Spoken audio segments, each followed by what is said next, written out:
जो number 4 design step है वो क्या है कि आप लोड कैलकुलेट करते हैं कि स्लैब पर आने वाला लोड कितना है।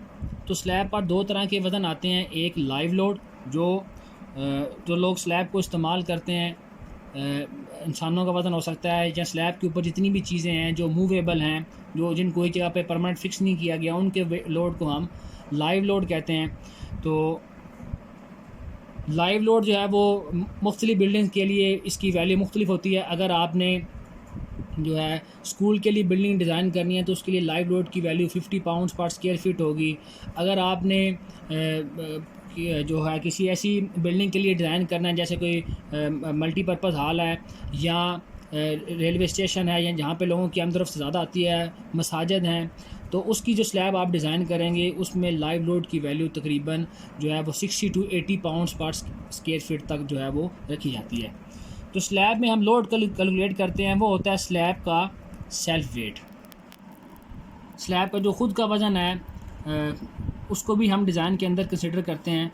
किसी भी अगर स्ट्रक्चर का या किसी भी मटेरियल का वेट निकालना है तो उसके लिए एक सिंपल फार्मूला यूज़ होता है, specific weight is equal to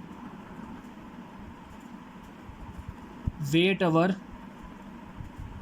volume. अगर आपने किसी चीज़ का वेट कैलकुलेट करना है, कोई भी मटेरियल है, कोई स्ट्रक्चर है, कोई कंपोनेंट है, तो उसके लिए आप सिंपल ये फार्मूला यूज़ कर सकते हैं, specific weight is equal to weight over volume. तो यहाँ से हमने स्लैब का जो वेट निकालना है, सेल्फ वेट ऑफ स्लैब ये किसके बराबर होगा, हमें पता है फार्मूला है specific weight is equal to weight over volume. तो वेट किसके बराबर हो जाएगा, स्पेसिफिक वेट इनटू वॉल्यूम। अब हमने वेट किसका निकालना है, स्लैब का वेट निकालना है, तो स्पेसिफिक वेट भी हम स्लैब का इस्तेमाल करेंगे और वॉल्यूम भी स्लैब का ही इस्तेमाल करेंगे। तो स्लैब किसकी बनी होती है, स्लैब आरसीसी की बनी होती है, तो specific weight of RCC slab होगा 150 पाउंड्स पर क्यूबिक फीट या एम के सिस्टम में 2400 किलोग्राम पर क्यूबिक मीटर। और वॉल्यूम ऑफ स्लैब कैसे जो हम फाइंड करेंगे, कैलकुलेट करेंगे। वॉल्यूम सिंपल स्लैब का जो वॉल्यूम है length into breadth into height के बराबर होता है। तो स्लैब को हम यूनिट एरिया के लिहाज से डिज़ाइन करते हैं, तो लेंथ भी स्लैब की 1 मीटर लेते हैं या 1 फीट, और ब्रेथ भी स्लैब की हम कितनी लेते हैं, 1 फीट या 1 मीटर। और हाइट ऑफ स्लैब हम कहाँ से लेंगे, ये जो हमने रफ डेप्थ कैलकुलेट की हुई है स्पैन बाय 25 से या स्पैन बाय 12 से, वो स्लैब की जो है एंड कंडीशन के लिहाज से होगा, सिंपली स्पॉटेड है या कैंटिलीवर है। तो इस फार्मूला की मदद से हम thickness of height of slab या थिकनेस ऑफ स्लैब की वैल्यू कैलकुलेट कर लेंगे। इसको ब्रेथ और लेंथ के साथ मल्टीप्लाई करेंगे तो यहाँ से हमारे पास वॉल्यूम ऑफ स्लैब आ जाएगा। इस वॉल्यूम को आप स्पेसिफिक वेट ऑफ आरसीसी से मल्टीप्लाई करेंगे तो यहाँ से हमारे पास लोड ऑफ जो है वो सेल्फ वेट ऑफ स्लैब या जो है डेड लोड ऑफ स्लैब आ जाएगा।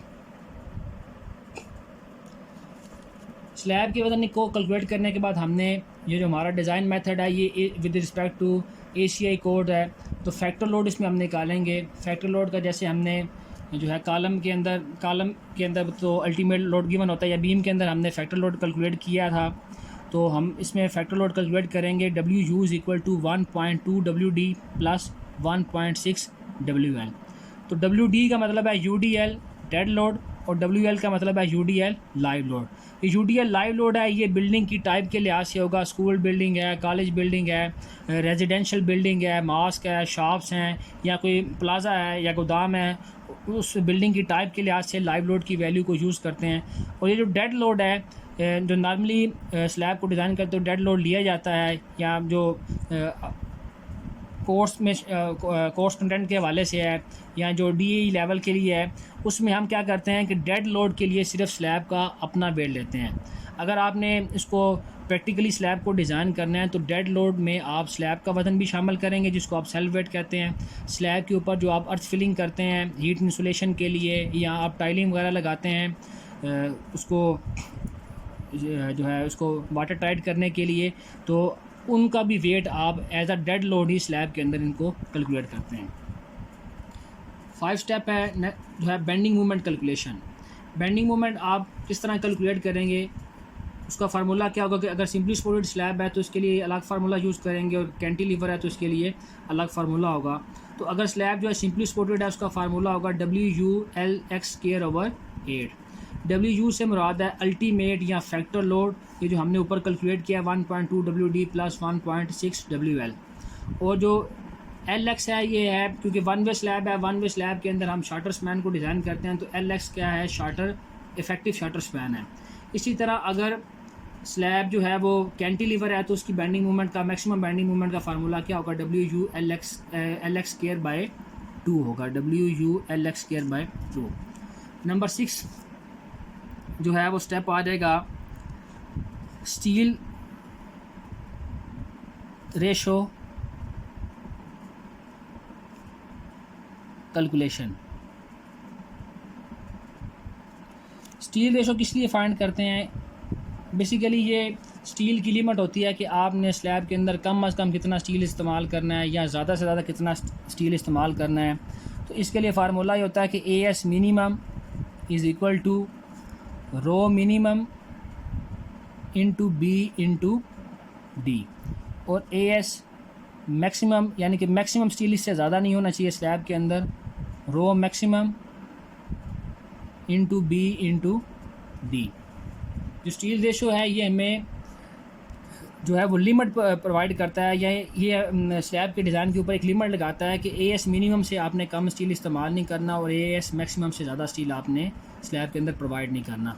और रो मिनिमम का मतलब है मिनिमम स्टील रेशो और रो मैक्सिमम का मतलब है मैक्सिमम स्टील रेशो। और B से मुराद है breadth of slab, breadth of slab हम जो है वो 1 फीट या 1 मीटर लेते हैं। और D से मुराद है इफेक्टिव डेप्थ, जो टोटल हाइट में से कंक्रीट कवर निकाल के हम इसको कैलकुलेट